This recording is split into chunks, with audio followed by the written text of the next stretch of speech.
Weekly stock market update, friends, and a heck of a lot to update you on. So let's just dive right into it, shall we?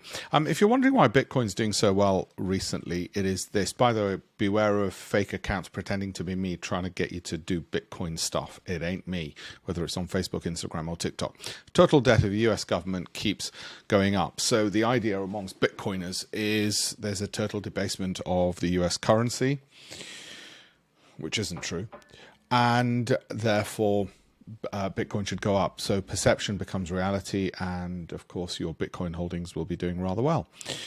What I also touch upon in this weekly update, as well as individual stocks, what I've bought, what I've sold, is some of the problems with pensions, in particular if you're with St. James's Place. I should have said a lot sooner, just short the stock and get the hell out of there, but I didn't. Now, where are we with the next trillion-dollar companies? I will and have discussed this on various social media, of which ones are most likely to get to $1 trillion next in dollars. These are all their valuations in pounds sterling, so you can do the maths in your head. And I've discussed some of these and which are the most likely, as I say, and I will continue doing it. I sold out of my Salesforce holdings only because it's had a great run and it's overbought and coming off a little bit as well. Okay, some of these further down will take longer than others, but I mean, something like Cisco will take quite a bit of time to get up there. Intel's too squidgy. Whoops. All of these bottom three will eventually get there, but eventually, of course, could mean 100 years. It won't mean 100 years.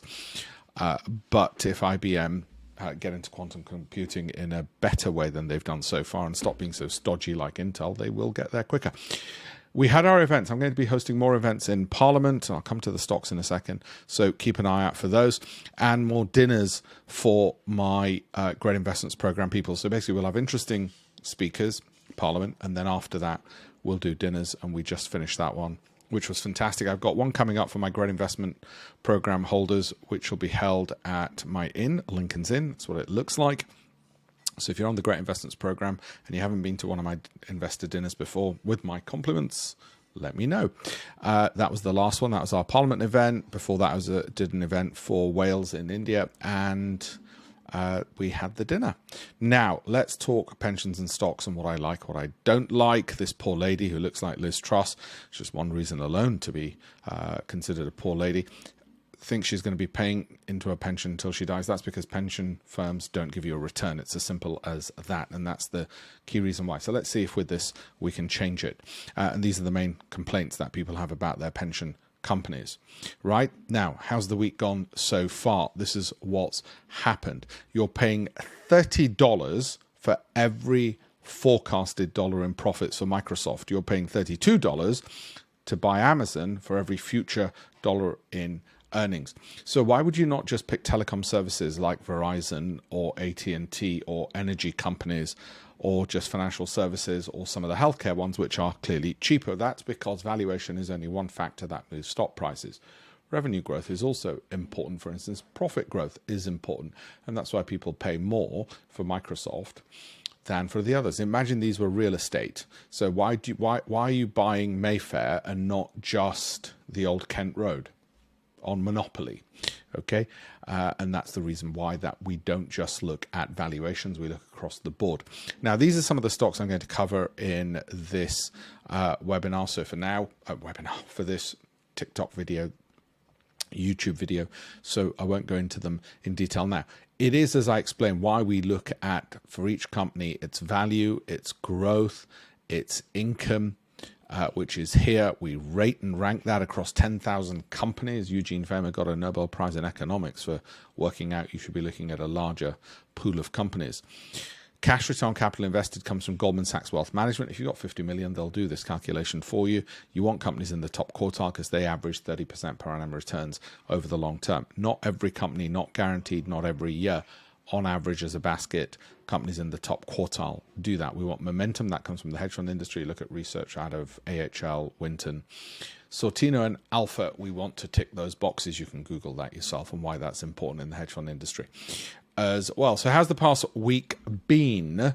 Well, as you can see, Nvidia's still up there, Broadcom up there, but some of the big ones have taken a hit. So let's look at whether we should be worried at all for any of these, if we've got some early warning signs, and where else we might want to park our money, if at all, anywhere. So we'll have a look at those. I'm not going to talk about exchange traded funds in this, but I will do that in a future webinar, and you can see the areas that I'll talk about there. So markets year to date. Standard & Poor's is up 6, Nasdaq's up 6% as well.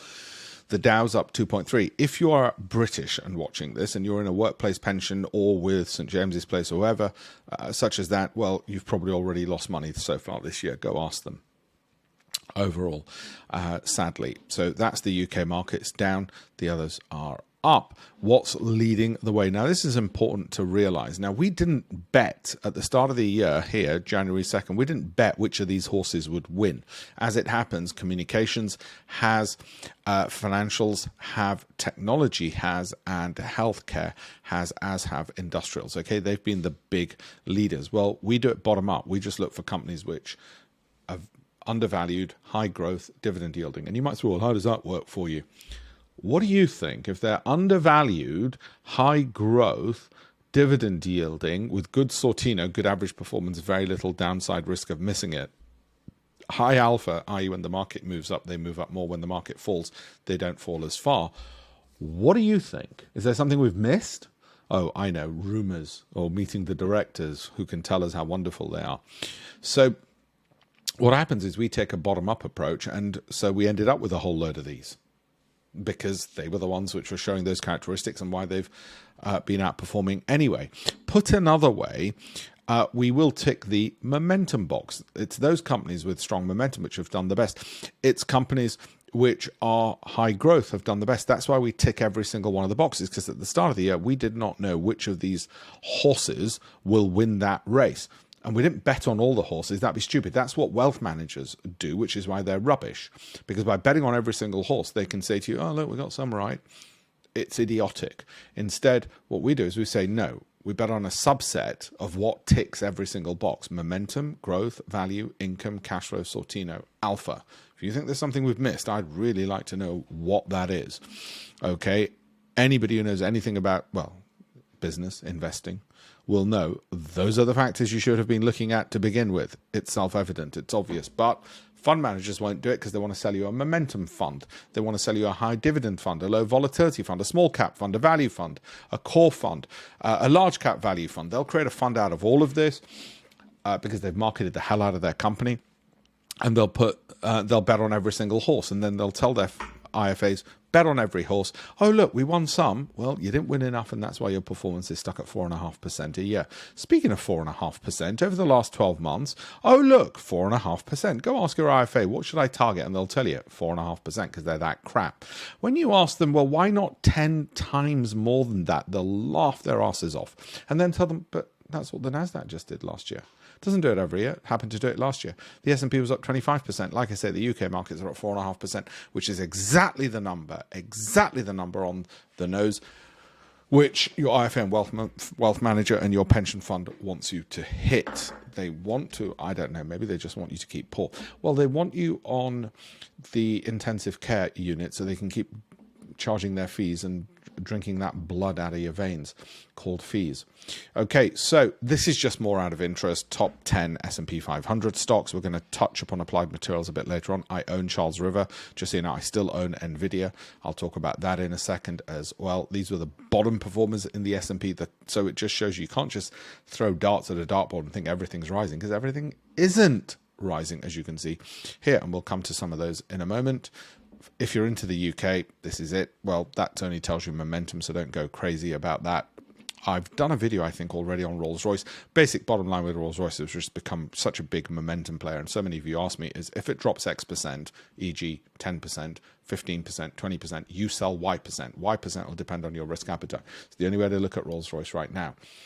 Okay, they're the bottom 350. As I said, short St James's Place. I mean, I've been banging on about it, and they've lost you money, not just in the funds they pick, but actually in themselves. How good are they?